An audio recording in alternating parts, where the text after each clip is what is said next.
और वहाँ पे भीड़ भी बहुत थी और वहाँ पे वो जातिवाद कर रहे थे जिनके पास RR है। पहाड़ों पे हो आप या फिर सुनसान जगह पे हो, बाइक कुछ अपना दिखा दे रंग, क्या कर लोगे? वो एक तो एक इसका इंजन भी ऐसा ही है, उसमें से कट कट कट कट आवाज आती रहती है। तो कभी कभी ऐसा लगता है इसको दिखा लूं क्या, फिर उसको मैकेनिक को दिखाया तो वो कहते हैं कि इसमें से तो आती है भाई ऐसी। 10 आउट ऑफ क्या रेटिंग देनी चाहिए गियर बॉक्स को? 3 4 10 में से 3 नंबर। सुन लेते हैं थोड़ा सा। TVS में ये चीज नहीं है। मुझे ऐसा को लग रहा है आपने इन चारों में सबसे नंबर 4 टीवीएस को दिया है। हाँ बिल्कुल भाई, मतलब देखो आप इंडियन ब्रांड को सपोर्ट नहीं करते हैं। ऐसा कितने परसेंट वाइब्रेशन रिड्यूस हो जाती है करने से? देखो 300V डलवाने से तो लगभग। So hey guys, welcome back to Preet vlog. आप में से काफी सारे लोगों को पता है कि भाई अपाचे RR 310 आज से कुछ टाइम पहले परचेज करी थी सेकंड हैंड के अंदर। ऑलमोस्ट ही 11,000 किलोमीटर के करीब चली हुई ली थी और आज की डेट में इस बाइक को चला दिया है 15,000 किलोमीटर। और आज सुबह मैं इस बाइक से संडे राइड भी करके आया था। तो आज सुबह इसको भाई भगाया भगाया हाईवे, बढ़िया मस्त मजा आ गया। लगभग क्लोज टू 164 की स्पीड तक इसने पकड़ ली। भगानी नहीं चाहिए थी, रोड कंडीशन ऐसी थी, अपने आप भाग गई थी। तो भाई अभी इसके अंदर लगभग 15,000 किलोमीटर चल गई है। 4-4.5 किलोमीटर चला के इस बाइक के बारे में इतनी सारी चीज़ें समझ में आई है कि भाई ये बाइक कितनी कैपेबल है, क्या इसके अंदर कमियां हैं, वाइब्रेशन है, बहुत सारी चीज़ें। मालिक बताएगा। क्या हाल है डीडी डोन के? बस बढ़िया। बढ़िया है। जैसे ओवरऑल 4,000 किलोमीटर ये चल चुकी है अपाचे RR 310। क्या चीज़ें बढ़िया लगी इस बाइक की? मजा आता है चलाने में ना, हाईवे वगैरह पे स्टेबिलिटी बहुत अच्छी है, सस्पेंशन बहुत अच्छी है। बस थोड़ी सी वाइब्रेशन फील होती है कभी कभी ज़्यादा हायर RPM पे, बाकी तो मज़ेदार है चलाने में। अच्छा, बाकी फन है, मतलब बाइक को चलाने में मज़ा आता है, एक्सेलरेशन वगैरह बढ़िया है, क्विकली पावर बनाती है एकदम जल्दी जल्दी जल्दी जल्दी। क्विकली तो नहीं बोलूँगा, अपने पावर बैंड में जाने के बाद बना लेती है। पहली चीज़ तो यही रही कि ओवरऑल चलने चलाने में बाइक बहुत बढ़िया है। दूसरा मोस्ट इम्पोर्टेंट क्वेश्चन, ये जो इस बाइक के अंदर इतनी वाइब्रेशन है, इसको वाइब्रेटर कहा जाता है, इससे दुनिया बहुत पीड़ित है, परेशान है। कुछ है इस पे इजाफा या क्या है ये? और 3,15,20 जितने भी हज़ार की है ये बाइक, इतने प्राइस पे ये चीज़ एक्सेप्टेबल है या बिल्कुल नहीं है? देखो नहीं लेना तो ये बाइक वर्थ इट थोड़ी सी कम है, क्यों? ब्रांड न्यू लेना। क्योंकि एक तो नई बाइक के साथ आपको TVS वगैरह में सर्विस करवानी पड़ती है, TVS की सर्विस इतनी अच्छी है नहीं है। दूसरा, बाइक की बिल्ड क्वालिटी वगैरह सब कुछ अच्छी है, बट एक बाइक का मेन पार्ट होता है इंजन। इंजन पे उतना काम नहीं करा गया है, तो नहीं लेना उतना वर्थ इट नहीं है। पुरानी कोई अच्छी डील मिल रही हो तो मे बी आप सोच लो। ओके, तो आपका कहना ये है कि अगर कोई पुराने में अच्छी डील मिले तो वो ले लो, नहीं लेना डिस्कार्ड करो। और जो मैंने वाइब्रेशन का मुद्दा उठाया है वो? वाइब्रेशन बाइक के अंदर हैं, कम कर सकते हो, 2-3 तरीके हैं। पहले तो इसका एक स्वीट पॉइंट है 4,500-4,000 RPM के आसपास, अगर भगानी नहीं है तो उतने में चला लो, कम लगती है। दूसरा 300 भी इंजन ऑयल डलवा लो इसके ग्रेड का, 15W50। और तीसरा डबल टेप लगवा लो फेयरिंग में। ये 2-3 इलाज हैं। 2-3 इलाज है। कितने परसेंट वाइब्रेशन रिड्यूस हो जाती है करने से? देखो 300V डलवाने से तो लगभग 40% के आसपास वाइब्रेशन अपने आप ही कम हो जाती है ओवर द टाइम चलाते चलाते। बाकी डबल टेप लगाने से फेयरिंग की जो वाइब्रेशन है वो कम हो जाती है। और जो अपना इसका स्वीट RPM वाला पॉइंट है जिस पे वाइब्रेशन आती ही कम है, तो उस पर तो फील नहीं होता इतना कुछ खास। अच्छा, उसमें नहीं करता है। अच्छा, जैसे डे टू डे लाइफ में बंदा डेली चलाने लगता है इस बाइक को, तो ये वाइब्रेशन का यूज टू हो जाता है या फिर उनसे बहुत ज़्यादा अनॉय हो जाता है? सिटी के अंदर तो इतना कोई दिक्कत वाली बात है नहीं है, क्योंकि सिटी के अंदर कितनी चल जाती है, 60-70 ज़्यादा 80, उतने में तो कितनी कुछ फील नहीं होती। हाईवे पे हाँ तुम लगातार 100+ चला रहे हो तो वहाँ पे थोड़ा सा लगता है, हाथों में झंझनाहट होने लगती है। तो क्या लगता है उस पर टीवीएस को काम सख्त करने की ज़रूरत है? TVS को करने की जरूरत है या फिर BMW को करने की जरूरत है, जिन्होंने बनाया है वो भी कर लो, बस कर दो। जो भी कर लो कर दो। तो डीडी भाई, मैंने आपकी इन पूरी बातों में एक बात पे गौर फरमाया। आपने कहा कि एक तो नई बाइक मत लो, दूसरा आपने एक बात और बोली कि टीवीएस के थोड़े हाल बेहाल है। आपने कुछ ऐसा कहना चाहा है सर्विस सेंटर के बारे में। ऐसा क्या हुआ है आपके साथ जो आप ऐसा कह रहे हैं? बाइक के अंदर मेरी में ना कूलेंट का कुछ इशू था, तो थोड़ा ओवर हीट होके बंद हो गई थी एक बार। तो मैंने TVS पे गया था, तो उनके सर्विस सेंटर पे एक तो सारे सर्विस सेंटर पे इसकी सर्विस होती नहीं है, जो बड़े वाले प्रीमियम वाले होते हैं ना उन पे होती है। दूसरा, वहाँ पे सिर्फ इस बाइक का एक ही इंजीनियर रहता है, उसके अलग ही हाव भाव रहते हैं, जैसे वो पता नहीं कहाँ का ही राजा हो। उसे ऐसा क्या पता हो जो हमें नहीं पता। मालिक है वो। कौन सी किताबें पढ़ ली हो उसने इसके बारे में, जैसे वो बिल्कुल मतलब बहुत वैसे रहता है, अकड़ के सुनता नहीं है, कि जो बता रहे हैं वो नहीं सुनेगा, अपनी चलाता रहेगा। दूसरा, मैं हर इंजीनियर को नहीं कह रहा, जिस पे मैं गया था उसको प्रॉपर नॉलेज भी नहीं थी, पता नहीं कभी कह रहा राइट बाय वायर खराब है, कभी कह रहा क्लच प्लेट खराब है, तो फिर मैंने वहाँ पे बाइक नहीं दिखाई थी, मुझे ठीक नहीं लग रहा था वहाँ दिखाना। और वहाँ पे भीड़ भी बहुत थी, और वहाँ पे वो जातिवाद कर रहे थे, जिनके पास RR है वो AC रूम में बैठ जाओ, जिनके पास नहीं है वो पंखे में बैठ। यार ये तो मुझे भी देखो यार गलत लगा, जिसे कह रहे ना जातिवाद कर रहे थे, यार वो कोई तुक नहीं है उस चीज का यार। मतलब जो जिन पे जुपिटर है, जो नॉर्मल 100 सीसी वाली रेडर चला रहे हैं या जो 200 सीसी की अपाचे चला रहे हैं, वो RR वाले कमरे में नहीं बैठ सकते भाई, ऊपर बड़ा बड़ा लिखा हुआ था वहाँ पे। यार कस्टमर तो कस्टमर होता है हाँ भाई, यार। तुमसे प्रोडक्ट लिया तो सब कस्टमर इक्वल होते ऑल हैं। Are equal. तो ये थोड़ा गलत लगा मेरे को। मुझे भी गोलू भाई, मैंने हाईलाइट करा था, मैंने कहा यार ये देखिए क्या लिखा हुआ है यहाँ पे। और दूसरा जो टेक्नीशियन की बात बता रहा है भाई, वो पॉइंट भी एक इंपॉर्टेंट है कि यार मतलब इसमें इशू कुछ था, हीटिंग से बंद हो रही है। अब अगला बंदा कह रहा है इसका राइड बाय वायर खराब है, कोई सेंस है हीटिंग और राइड बाय वायर का। तीसरा कह रहा है इसकी क्लच प्लेट खराब है, परफॉर्मेंस वो 1 नंबर की दिखा रही है, तो फिर क्लच प्लेट कहाँ से खराब है। तो जिस बंदे को नॉलेज नहीं होगी तो DD भाई वो थोड़ा फंस सकता है बहुत ज़्यादा, है ना। ठीक है, नेक्स्ट पॉइंट पे हम आते हैं। अब आपने जैसे इस बाइक को चला रहे हो, ओन कर ही रहे हो, तो ओवरऑल आप जैसे एज अ ब्रांड TVS और एज अ ब्रांड आपने होंडा भी ओन करी है, और मैं एज अ ब्रांड ओनर मैं आपको KTM भी कह ही सकता हूँ, क्योंकि डुगासुर आपने बहुत पे लिया है। ठीक है, तो जैसे 3 ब्रांड के मैंने यहाँ पे नाम लिया पर्टिकुलर जिनको ओन करा गया है, इसमें मैं यामाहा को भी ऐड कर देता हूँ, R15 भी हमने खूब चलाई है।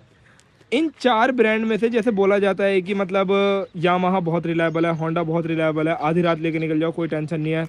तो सवाल ये है कि यहाँ पे हम TVS और जो दूसरी बची अपनी कौन सी बची KTM, क्या इनको भी रिलायबल समझ सकते हैं कि भाई लॉन्ग राइड पे जाना हो तो उससे पहले सोचने की जरूरत नहीं है, टेंशन नहीं है, रोड पे खड़ी हो जाएगी खराब हो जाएगी, ऐसा कुछ क्या कहना चाहोगे? देखो भाई ये सवाल तो सही है, इसमें ना यार देखो एक एक प्रोडक्ट टू प्रोडक्ट भी होता हाँ, है। और एक थोड़ा पीस ऑफ माइंड वाली, मतलब मिलेगा या नहीं मिलेगा वही पीस बताना। ऑफ माइंड तो 2 ही कंपनी में मिलेगा, जैसे कि होंडा में और यामाहा। ठीक है, KTM में भी नहीं मिलेगा। KTM में भाई फिर वही बात है, प्रोडक्ट टू प्रोडक्ट होता है, किसी अच्छा। की KTM बहुत अच्छी चलती है, ठीक है। किसी की KTM में इंजन ऑयल उबाले मारता है, किसी Washing की KTM machine। में इंजन सीज हो जाता है। तेरी बहुत बढ़िया चल रही है, उनकी हाँ, खराब चल रही है, तो हाँ, उसमें कुछ कह नहीं हाँ। सकते हो, तो उसमें पीस ऑफ माइंड है नहीं। देखो थोड़ा सा नहीं है। But KTM as a company उन पे जाओ तो सुन लेते हैं थोड़ा सा, TVS में ये चीज नहीं है। मुझे ऐसा को लग रहा है आपने इन चारों में सबसे नंबर 4 TVS को दिया है। हाँ बिल्कुल भाई, मतलब आप इंडियन ब्रांड को सपोर्ट नहीं करते हैं। इंडियन ब्रांड वाली बात नहीं है, हम तो इंडियन ब्रांड का मुद्दा उठाएंगे। इंडियन ब्रांड चला रहा हूँ मैं, तुम्हारी इंडियन ब्रांड कहाँ है? मेरी इंडियन ब्रांड RS घर खड़ी है। अब लिया ना तुमने, पहले कहाँ थी? गोलू भाई आपने सवाल पूछा, सवाल पे जवाब मिला, सवाल का सवाल नहीं होता है। हाँ तो भाई जो बात है वो बात है, TVS को थोड़ा अपना स्टाफ सुधारने की जरूरत है। ठीक है, तो एज अ इंडियन ब्रांड को गोलू भाई आपने नंबर 4 दिया है। फंसा दिया देखो मैंने आपको। मैं यार बोलूंगा फिर कमेंट में लोग बोलेंगे कि भाई तू ऐसे क्यों बोल रहा है। देख लोगों के बोलने की टेंशन, मतलब जो सच है तू बस वो बोल। सच तो बोल दिया भाई मैंने, हाँ, नंबर 4 पे है। नंबर 4 पे है, मतलब थोड़ा रिलायबिलिटी का इश्यूज रहते हैं, है ना। एक तो पहले इन्होंने इंजन BMW से मांगा, इंजन थोड़ा सा कम अच्छा है। दूसरा TVS ने अपने एंड से बहुत अच्छा काम करा, मैं ये नहीं बोलूंगा कि खराब है। जो इनके इंजीनियर हैं, जो उनके जो भी बनाने वाले हैं, उन्होंने तो बहुत अच्छा काम करा है, पर उनका जो स्टाफ है ना, जो सर्विस सेंटरों में मिलता आफ्टर है, सेल वो बहुत बुरा है। मैं सेल की तरफ तो मैं गया नहीं, मैंने तो पुरानी ली थी, तो उनका मुझे एक्सपीरियंस नहीं है। तो मतलब ओवरऑल DD भाई का हमारे कहना ये है कि मतलब जैसे कि फॉर एग्जांपल ये 4000 किलोमीटर चल चुकी है, हमारा क्या होता है, हम अगर बाइक लेते हैं तो अपना क्या मन होता है, DD चल राइड पे चल रहे, एक लॉन्ग राइड करके आते हैं। पर पर्सनली कहीं ना कहीं देखो जो फैक्ट बात है, इस बाइक को ले जाने से हम थोड़ा सा डरते हैं, क्योंकि 2 कारण है। ये एक तो ये खराब ना हो जाए, और ऊपर से दूसरी चीज़ ये भी है कि भाई देखो ये बाइक ऐसी है, अगर कहीं पे इसमें कुछ ऊंच नीच हो जाएगी ना, कोई मैकेनिक हाथ नहीं लगाएगा कि भैया मैं क्या कर दूं इसमें, ठीक आपका। और TVS के भी वो प्रीमियम वाले पता नहीं कहाँ ही मिलते हैं, कहाँ नहीं मिलते। TVS का सर्विस सेंटर का बहुत बड़ा इशू रहेगा। फॉर एग्जांपल मान लो होंडा लेके जा रहे हो, पहली बात तो लेवल रहते हैं, खराब होने के चांस नहीं रहते हैं। सेकंड चीज़, आप अगर मैं यहाँ पे बात करूँ, यहाँ अगेन सेम चीज़ उसके साथ वही रहती है। KTM की बात करिए, अगर KTM मान लो खराब हो जाती है तो पार्ट शेयरिंग बजाज से हो रही है, बजाज का जो मार्केट है वो थोड़ी स्ट्रॉन्ग है। तो वो सारी चीज़ें अगर देखी जाए ना, तो मतलब थोड़ा सा TVS को अभी अपने आफ्टर सेल पे काम करने की ज़रूरत है। बाइक्स अच्छी ला रहे, टेक्नोलॉजी अच्छी ला रहे, सब कुछ बढ़िया है, बट इंप्रूवमेंट की सख्त ज़रूरत है बहुत सारी चीज़ों में। अब एक और ऐसा बहुत बड़ा पॉइंट है इस बाइक को लेकर, जो मैं एक लास्ट इसका नेगेटिव बोलूँगा, फिर उसके बाद आपको इसकी मैं तारीफ बताता हूँ। गियर बॉक्स का थोड़ा सा बता दीजिए। गियर बॉक्स में भी काम करने की जरूरत है, जो कि अब मुझे लगता है इन्होंने अपनी नई वाली जो नेकेड वाली RTR उसमें करा है। हाँ उसमें करा है। हाँ तो हो सकता है इसके अपडेट में इसका ठीक कर दें, बट फिलहाल तो इतना इम्प्रेसिव नहीं है, थोड़ा हार्ड चलता है। 10 आउट ऑफ क्या रेटिंग देनी चाहिए गियर बॉक्स को? 3-4। 10 में से 3 नंबर। देख लो भाई किस लेवल मैंने का बहुत होगा। अच्छे गियर बॉक्सेस चलाए हैं भाई, देखो जी मैं जी जी। अपने एंड से जितना अच्छा देखेगा बंदा तो उतना खराब में समझ में आता है। खराब चीज और समझ ये आता तो भाई अगर आप जैसे मान लो फॉर एग्जांपल, जैसे मैंने देखो अभी इतनी चप्पल चुप्पल पहन के आया हुआ हूँ, इनमें तो भाई इस बाइक को चला पाना टास्क है। गियर ही नहीं चेंज होता भाई, दूसरा पहले से दूसरा ही नहीं होता, पैर खा जाती है, मतलब ऐसा कुछ रहता है।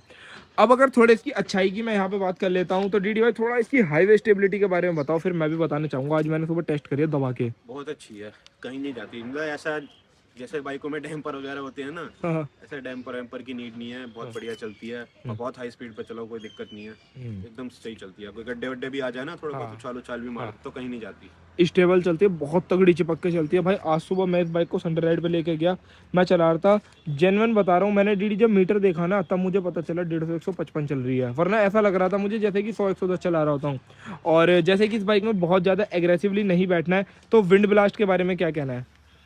विंड ब्लास्ट का ऐसा है, जो इसका जो वाइजर है ना, यहाँ यहाँ तक की हवा रोक लेता है और गले पे लगती है हवा। गले पे ऊपर लगती तो है। हेलमेट रहता है, उसको तो फील नहीं होता। हेलमेट पता खैर नहीं पता चलती है ना। तो वहाँ पे कुल मिला के बात यह है कि विंड ब्लास्ट भी अच्छा बचा लेती है। हाँ बहुत बढ़िया बचाती है। ठीक है। और इसका जो ये डीडी भाई एग्जॉस्ट है आपका फेवरेट, क्या अपडेट है इसकी? ठीक ठाक है, और अच्छा हो सकता था।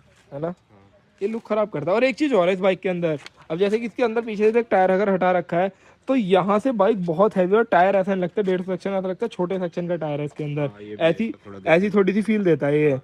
तो वो एक चीज इसके साथ है। और उसके अलावा हीटिंग बता, क्या अपडेट है हीटिंग का? ट्रैफिक में हीट होती है, किस लेवल पे झेलने लायक होती है? थोड़ा सा लगता है, गर्मियों में तो ज़्यादा ही लगता है, जैसे सर्दियों में तो फील नहीं होता। यहाँ पे थाई के नीचे हीट आती है। थाई के नीचे आती है हीट। और एवरेज? एवरेज तो ठीक है भाई इसकी, देखो हाईवे पे मुझे 32 की दे दी थी, सिटी में भी दे देती है 27-28 के आसपास। 27-28 की दे देती है। ठीक है, मतलब एवरेज वगैरह भी इसके अंदर आपको डिसेंट सी मिल जाती है। और इसके अंदर जैसे टीवीएस ने इलेक्ट्रॉनिक्स बहुत सारे दे रखे हैं, कभी कोई इलेक्ट्रॉनिक फेलियर वगैरह ऐसा कुछ हुआ है? नहीं ऐसा तो कुछ नहीं हुआ, पर मैंने यूज़ भी नहीं करे, वो काम के नहीं लगते। तेरे फेवरेट तो राइडिंग मोड्स हैं। क्या मोड यार, कुछ भी होता तो है नहीं उनसे। गिमिक है कोई, मतलब ऐसा जितना कोई काम वाम है नहीं उनका पर्सनली, मतलब ये। एक ही मोड दे दो, उसी में 300 सीसी की सारी पावर डाल दो, वो बढ़िया है एकदम। हाँ, ये हमारा पर्सनल अपना पीओवी है कि मतलब आप एक ही मोड डाल के खत्म करो, अपने को नहीं चाहिए भाई 50 तरीके के मोड, रेन वेन लगाना ये सब बेकार है। और हाँ एक चीज़ और है, इसका जो इलेक्ट्रॉनिक्स है इस बाइक के, उनके बारे में क्या कहना है? बेसिकली जैसे इसमें पेट्रोल डलवाओ ये बहुत देर के बाद शो करती है, चलती बाइक में इसके मोड चेंज करो, बटन दबा दोगे वो एनिमेशन नहीं आएगी, चेंज नहीं होगा, चाबी ऑन कर दोगे मीटर बहुत देर में ऑन होगा। इन चीज़ों को लेकर क्या कहना है? हाँ ये भी है, थोड़े ग्लिच विलिच है इसमें। हो सकता है ECU अपडेट हो तो ठीक हो जाए, बट अभी तो स्लो ही है इसका सिस्टम। ऑपरेटिंग सिस्टम जो है इसका वो थोड़ा स्लो है। ब्रेकिंग कैसी है? ब्रेकिंग ब्रेकिंग सही है, अच्छी है, रुक जाती है। रुक जाती है। ABS जल्दी आ जाता है। हाँ, ये जल्दी हिट करता है इसका। ब्रेक हो तो इसकी रियर ब्रेक जैसी हो, वरना ना हो। वो तो ऐसी हवा हवा भर रखी है उसमें, दबा दो हवा निकलेगी। रुकती नहीं है यार, पीछे वाले से तो 1% फर्क नहीं पड़ता इसकी ब्रेकिंग पीछे वाले ब्रेक से। बिल्कुल यूजलेस है। उसका होना ना होना बेकार है। और बाकी भाई देखो ओवरऑल तो बाइक ठीक है यार। देखो अगर फैक्ट बात बताऊं ना, तो मैं जैसे अपने चलने चलाने में एक बताऊं तो RTR 310 से इसका कंपैरिजन करेंगे, मुझे पर्सनली डीडी चलाने में ज़्यादा अच्छी लगती है RTR के आगे। ये ऐसा फील करवाती है तेज़ भाग रही है उससे, हालांकि 2 bhp कम है बट फिर भी तेज़ फील होती है। तो ये सारी चीज़ें तो चलो भाई देखो मैं आपको राइड करते हुए बताऊंगा। तो डीडी भाई एक कंक्लूजन की बात बता दो जल्दी से, 4-5 हज़ार किलोमीटर चलाने के बाद, लॉन्ग राइड करने के बाद ओवरऑल क्या आपका POV है? गुड टू गो या नहीं लेनी चाहिए? नहीं तो मत लेना, ब्रांड न्यू जो है मत लेना, क्योंकि ब्रांड न्यू थोड़ा सा कम वर्थ इट है, देखो सही बताऊं तो। और सेकंड हैंड में जिन मेरे भाइयों को डर रहता है इंजन खराब हुआ तो वो क्या करेंगे बेचारे? वो भी भाई देख के लेना, ऐसे अंधेपने में मत ले लेना कि भाई देखने में अच्छी लग रही है, चलाने में मजा आ रहा है, क्योंकि जो सेकंड हैंड डीलर वगैरह रहते हैं वो इस चीज़ में काफ़ी माहिर रहते हैं कि एक शॉर्ट पीरियड के लिए वो कमियां ठीक कर देते हैं बहुत बढ़िया एकदम। हाँ, और आपको पता तक नहीं चलने देते हैं वो चीज़। पता नहीं लगती है वो चीज़ें, वो लेने के बाद पता लगती हैं। सही बात है, तो वही सही है बात भाई देखो। बाकी पीस ऑफ माइंड चाहिए तो एक जापानीज ब्रांड ले लो, उससे बढ़िया तो कुछ है ही नहीं है। अच्छा 300 सीसी में फिर इसके अलावा क्या सजेस्ट करेंगे गोलू भाई, आप बताइए। ऑप्शन नहीं है ना यार ज़्यादा, देखो नेकेड फेयरिंग में फेयर बाइक्स में RC 390 है, वो तो यार फिर इससे बहुत ऊपर आ जाते हैं ना यार। मैं सही बताऊं, लोग कंपेयर तो कर देते हैं आरसी और आरआर को, सही मायने में इन दोनों का कंपैरिजन ही नहीं है। कंपैरिजन ही नहीं है, हाँ, वही है। सही और कौन मायने सी में आती है बताओ, और कौन सी आती है चीज? R3 वो अभी दो आई सिलेंडर थोड़ी है, है। दो नहीं पुरानी आती है ना, दो और सिलेंडर एक है। चीज और है, R3 तो RC से भी महंगी है, फिर हाँ। कैसे कंपेयर करेगा? मतलब बहुत सारी चीजें हैं, मतलब देखा जाए ना, थोड़ा प्राइस तो इसका ठीक है चल, फिर भी अगर देखा जाए तो 3-3.5 लाख रुपए में दे रहे हैं, 300 इतना सब कुछ दे रहे हैं, बट कहीं ना कहीं यार जो चीज ना उसमें दिक्कतें आती है ना, तो वो चीज प्रॉब्लमेटिक सिचुएशन बनाती है। इस बाइक को लॉन्ग राइड पे ले जाने से क्यों डरते हैं हम, क्यों डरता है भाई तू? पीस ऑफ माइंड नहीं है ना, पीस सबसे ऑफ बड़ी माइंड चीज नहीं वो है। है। पीस होता ऑफ क्या है, माइंड देखो लॉन्ग राइड पे जब बंदा जाता है उसे नहीं पता कि वो रात को कितने बजे राइड कर रहा है। इन केस किस दिन मान लो रात को 9 बज गए, पहाड़ों पे हो आप या फिर सुनसान जगह पे हो, बाइक कुछ अपना दिखा दे रंग, क्या कर लोगे? वो एक तो एक इसका इंजन भी ऐसा ही है, उसमें से कट कट कट कट आवाज आती रहती है। हम्म, तो कभी कभी ऐसा लगता है यार इसको दिखा लूं क्या, फिर उसको मैकेनिक को दिखाया तो वो कहते हैं कि इसमें से तो आती है भाई ऐसी, इसकी जो नॉर्मल टाइमिंग है, है, टाइमिंग टाइमिंग का चेन, क्या रहा, टाइमिंग चेन। उसमें से आती है। हाँ, मतलब ऐसे करके उन्होंने बताया था। तो मतलब बहुत सारी चीजें हैं इस बाइक के साथ। पर्सनली हम इसको बुरा नहीं बोल रहे हैं, बाइक अच्छी है बाइक भाई। मजेदार है भाई, चलाने में बहुत मजा आता है। चलाने में फुल स्वाद आता है। अब ये लगा लो एक्सेलरेशन दोगे भाई साहब, ऐसे जाती है गोली की तरह साए साए वो भागती पावर हुई। बैंड में अगर थ्रोटल मरोड़ोगे ना तो बहुत अग्रेसिवली चलती है, बड़ा और मजा आता है चलाने में। 10-10.5 हजार RPM तक जाती है, बहुत तेज है, शूट करती है फुल पावर में। टायर वायर बहुत अच्छे दे रखे हैं कंपनी ने, ब्रेकिंग भी अच्छी है, सस्पेंशन भी अच्छा है। पर जो कुछ ऐसी बेसिक चीजें हैं ना जिनके ऊपर काम नहीं कर रखा, वो कहीं ना कहीं चुभती हैं।